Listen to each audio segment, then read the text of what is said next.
football fans, it's the Football Wife coming back with another video. This week we'll be talking about the NFL playoffs, my favorite time of year in the NFL season. But before we talk about the playoffs, I want to make sure that everyone understands just how the heck the NFL is structured. So, let's break it down.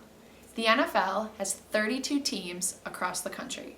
Those teams are divided into two conferences. There's the AFC and the NFC.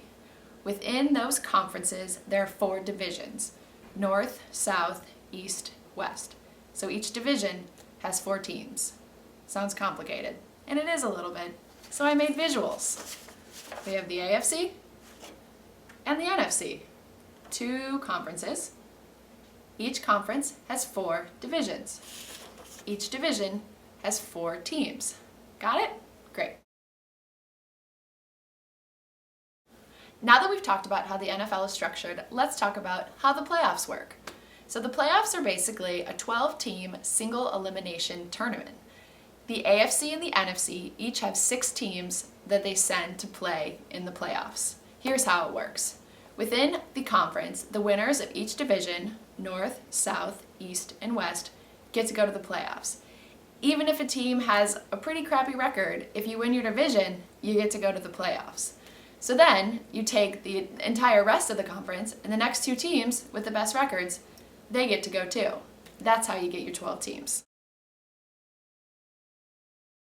So now that the teams are decided and seeded, it's time for the playoffs. There are 3 rounds of the playoffs in order to make it to the Super Bowl: the wild card round, the divisional round, and the conference championship. The conference champion of the AFC meets the conference champion of the NFC in the Super Bowl, which this year is played in Indianapolis. So, this weekend is a wild card round. Playoffs are starting. Really exciting.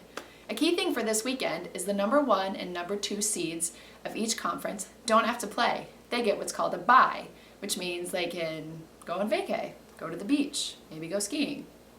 Probably not.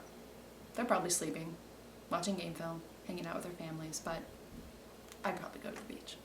Anyways, so while the number 1 and number 2 seeds are off, seeds 3, 4, 5, 6 are playing.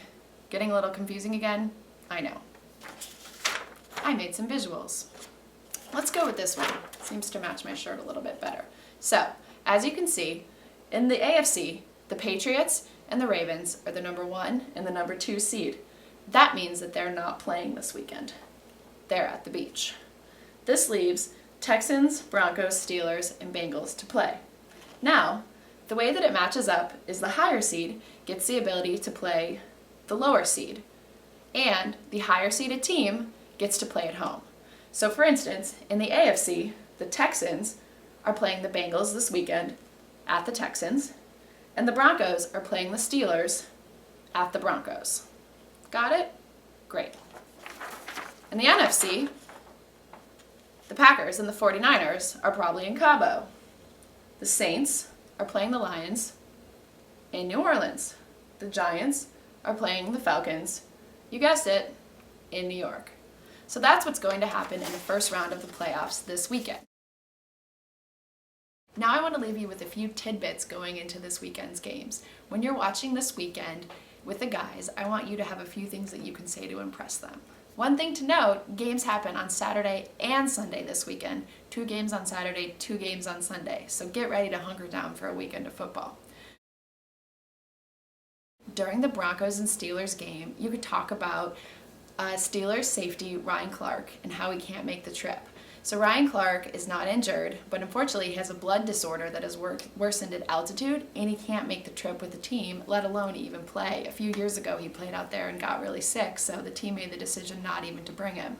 So you could say something like, hey, I wonder how the Steelers D is going to fare without Ryan Clark in the lineup.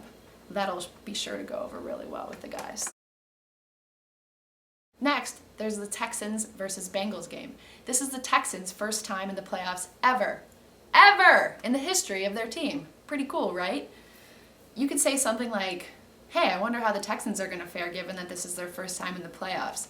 Boom! Instant credibility. They'll wonder where the heck you got that one. Be sure to try that one. Finally, in the NFC matchup featuring the Saints and Lions, you can talk about quarterback Drew Brees. Yes, he was the quarterback who was shown on the field with his son after he won the Super Bowl. The confetti was surrounding them, la-di-da. Yeah, don't bring that part up with the boys. But what you can talk about is how he just broke Dan Marino's single-season passing record. That will blow their minds. If you want to go even further, you can talk about how you don't know how the record managed to stand since 1984. Throw that out there, they won't know what hit them. So, ladies, enjoy the weekend, enjoy watching football, and I look forward to coming back to you soon with more tips after this weekend.